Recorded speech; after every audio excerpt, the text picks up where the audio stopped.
శ్రీ గురుభ్యో నమః. శ్రీ మహాగణాధిపతయే నమః.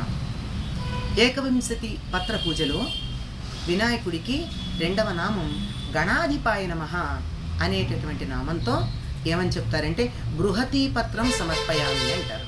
బృహతీ పత్రం అంటే ఇది అని మనం ఈ చూపించే లోపల పిల్లలు ఆ తెచ్చిపెట్టినటువంటి ఆకుల్లో బృహతీ పత్రాన్ని వెతుకుతారు. దీన్ని తెలుగులో ఏమంటామంటే వాకుడు, పిన్న ములక మొదలైనటువంటి పేర్లతో పిలుస్తాం. సంస్కృతంలో బృహతీ పత్రం అంటాం. దీనిని శాస్త్రీయ నామం సొలానం ఇండికం అంటే మన వంకాయ, పచ్చిమిరపకాయ మొదలైనటువంటి జాతులకి చెందింది. దీని పువ్వు కూడా వంగ పువ్వులాగే ఉంటుంది దరిదాపుల్లో. అయితే చిన్న చిన్న ముళ్ళు ఉన్నట్టుగా చెట్టుకు అక్కడక్కడ ఉంటాయి. చెట్టు కూడా వంగ చెట్టులాగే ఉంటుంది. దీని కాయలు చిన్న ఉంటాయి. ఆ గుండ్రగా చిన్నగా ఉండే కాయలను కూడా దంచి దాంట్లో ఉన్న వగరు తీసి వండుకుంటారు. ఇది పల్లెల్లో వాళ్ళకి బాగా తెలుసు. వాక్కాయలు, వాకుడు కాయలు అంటారు. మళ్ళీ వాక్కాయలు వేరు, ఇవి వాకుడు కాయలు.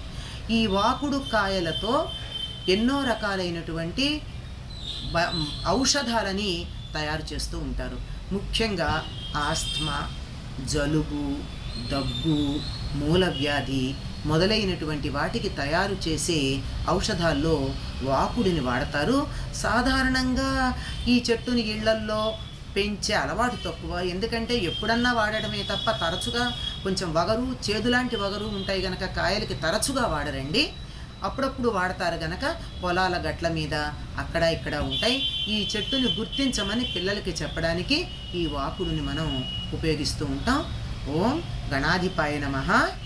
బృహతీ పత్రం సమర్పయామి. ఇది బృహతీ పత్రం పూలతో కూడా ఉండి గుర్తించడానికి తేలికగా.